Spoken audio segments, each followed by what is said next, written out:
ఓం శ్రీ గణేశాయ నమః. ఓం శ్రీ గురుభ్యో నమః. శ్రీమాత్రే నమః.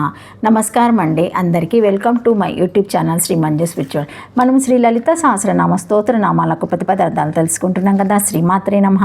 కానీ అంతకంటే ముందుగా మీరు గనక మన ఛానల్ని మొదటిసారి చూసి ఉంటే తప్పకుండా ఒక లైక్ ఇవ్వండి, కామెంట్ పెట్టండి, షేర్ చేయండి, నచ్చితే సబ్స్క్రైబ్ చేసుకోండి. బెల్ అనే ఐకాన్ బటన్ని నొక్కి ఆల్ వీడియోస్ సెలెక్ట్ చేసుకుంటే మేము ఇలాంటి వీడియోస్ అప్లోడ్ చేయగానే ముందుగా మీకు నోటిఫికేషన్ వస్తుంది. అలాగే వీడియో ఎక్కడ కూడా స్కిప్ చేయకుండా చివరి వరకు చూస్తే మేము ఏం చెబుతున్నామో మీకు పూర్తిగా అర్థమవుతుంది. కావున అందరూ ఒక లైక్ తప్పకుండా ఇవ్వండి, కామెంట్ పెట్టండి, షేర్ చేయండి ప్లీజ్. ఇంకా వీడియోలోకి వెళ్ళిపోదాము. శ్రీమాత్రే నమః. శ్రీమాత్రే నమః. 648 నామము లీలా క్లుప్త బ్రహ్మాండ మండల. 10 అక్షరముల నామము. బ్రహ్మాండ మండలాయ నమః అని చెప్పుకోవాలి. లీలా క్రీడా వినోదానకై క్లుప్త కల్పింపబడి క్లుప్తీకరింపబడే బ్రహ్మాండముల మండల సమూహం గలది. ఊరికే ఉంటే ఎవరికీ తోచదు. ఏదో పనిలోనో ఆటలోనో వినోదంలోనో కాలం గడపాలి. సృష్టి ఏర్పడక పూర్వము పరమేశ్వరి ఇచ్ఛాశక్తిగా పరమేశ్వరునిలో ఉంటుంది. జీవేశ్వరునికైనా పరమేశ్వరునికైనా ఈ ఇచ్ఛాశక్తి ప్రేరణ వల్లనే సంకల్పాలు కలుగుతాయి. క్రీడలో వినోదం కూడా కలిసి ఉంటే అది లీలా అవుతుంది. ప్రపంచంలో జరిగేవన్నీ పరమేశ్వరుల యొక్క లీలలే. శ్రీమాత్రే నమః. ఆది దంపతుల క్రీడాత్మక వినోదంలో భాగమే ఈ బ్రహ్మాండాల కల్పన.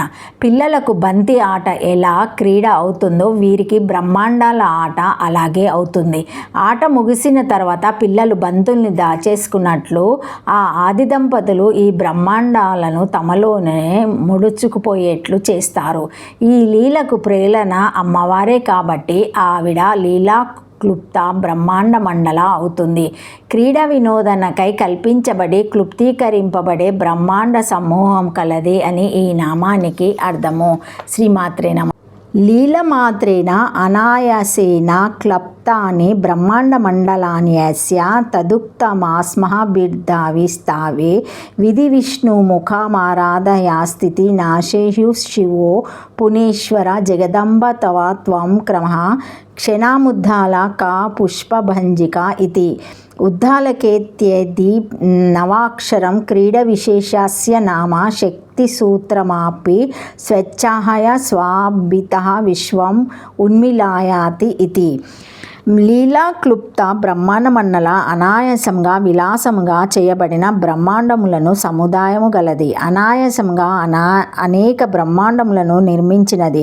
భాస్కర్రాయలే దేవి అస్తవమందు ఓ జగదంబ విష్ణువు మున్నగు దేవతలను సృష్టి స్థితి లయములను చేయుటయందు శంకరుడు కూడా అసమర్థుడు. నీకు మాత్రం సృష్ట్యాధిక్రమంతయు ఒక క్షణికమైన ఉద్దాలక పుష్పభంజిక క్రీడ వంటిది అని స్తుతించెను. శ్లోకంలోని ఉద్దాలక పుష్ప బనిక అనునది ఒక క్రీడా విశేషమని తెలియవలెను.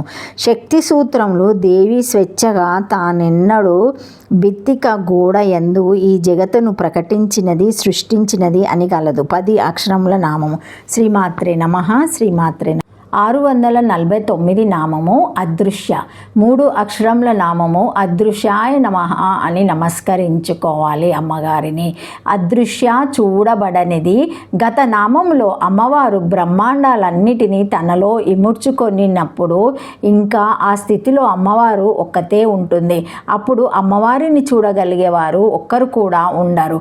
ఇలా అమ్మవారు ఇంకొకరి చేత చూడబడలేని స్థితిలో కూడా ఉంటుంది. అంటే ఈ స్థితిలో అమ్మవారు తనను తాను చూడాల్సిందే కానీ ఇంకొకరు తనను చూడలేరు. ఈ స్థితిలోని అమ్మవారిని అదృశ్య అనాలి. ఆస్తి, బాతి, ప్రియం, రూపం, నామం ఈ 5 లక్షణాల్లోని మొదటి 3 లక్షణాలు బ్రహ్మకు చెందినవైతే చివరి 2 లక్షణాలు జగత్తుకు చెందినవి.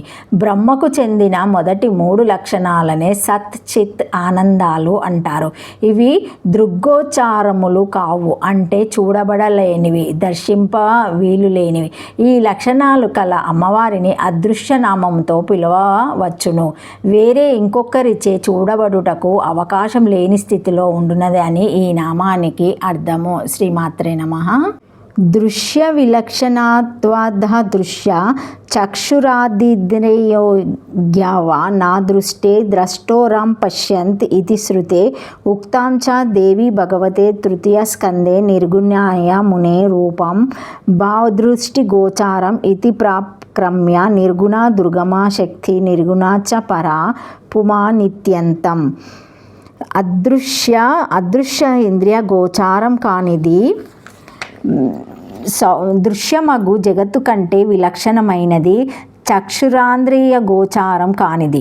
దృశ్యమగు జగత్తు కంటే విలక్షణమైనది లేదా చక్షురాది ఇంద్రియములకు గోచారించనిది చక్షురాదాది దృష్టి లోపల నుండి చూచువానిని చూడలేదు అని వేదంలో కలదు. దేవీ భగవత తృతీయ స్కందమందు నిర్గుణ పరమాత్మ స్వరూపము దృష్టిగోచారము కాదు అని ప్రారంభించి చెప్పి నిర్గుణాయ శక్తి దుర్గమ పొందశక్యం కానిది నిర్గుణుడగు పరపురుషుడు కూడా పొందశక్యం కానివాడు అని చెప్పెను.